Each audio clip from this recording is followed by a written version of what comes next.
Road ప్రమాదాల నియంత్రణ కోసం విస్తృత స్థాయిలో అవగాహన కార్యక్రమాలు చేపట్టాలని కలెక్టర్ టీవీడే కృష్ణారెడ్డి సూచించారు. ప్రతి ఒక్కరూ ట్రాఫిక్ నిబంధనలను విధిగా పాటిస్తే ప్రమాదాలకు ఆస్కారం ఉండదని అన్నారు. కలెక్టరేట్లోని కాన్ఫరెన్స్ హాల్లో కలెక్టర్ అధ్యక్షతన రోడ్డు భద్రతా కమిటీ సమావేశం జరిగింది. AP deputy CM Pawan Kalyan జనవరి 3న జగిత్యాల జిల్లాలోని కొండగట్టుకు రానున్నారు. అక్కడి ఆంజనేయ స్వామి ఆలయ పరిసరాల్లో టీటీడీ రూపాయలు 35.19 కోట్లతో నిర్మించనున్న ధర్మశాల నిర్మాణానికి భూమి పూజ చేయనున్నారు. ఇందుకోసం ఆలయ అధికారులు ఏర్పాట్లు చేస్తున్నారు. భక్తుల వసతి కోసం 100 గదులతో భారీ సత్రాన్ని నిర్మించనున్నారు.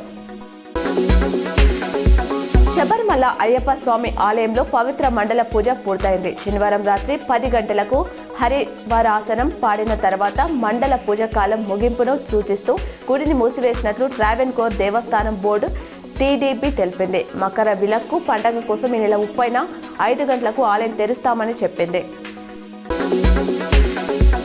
వేలాది సంవత్సరాల చరిత్ర కలిగిన అత్యంత పురాతన శంభులింగేశ్వర స్వామి దేవాలయంలో ఇటీవల పట్టపగలే జరిగిన దొంగతనంపై దేవాలయ ఈవో నిర్లక్ష్యానికి అద్దం పడుతుందని దేవాలయ పరిరక్షణ సమితి జిల్లా కన్వీనర్ పటేల్ ప్రసాద్ ఆరోపించారు. అధికారులు స్పందించి ఆలయ ఈవోను సస్పెండ్ చేయాలని ఆయన డిమాండ్ చేశారు. గోమాత భారతీయ సంస్కృతి సాంప్రదాయాలకు ప్రతీక అని అర్పణ ఎమ్మెల్యే ధన్పాల్ సూర్యనారాయణ పేర్కొన్నారు. గోమాతను పూజించడం అంటే ప్రకృతిని జీవన విధానాన్ని గౌరవించడమేనని అన్నారు.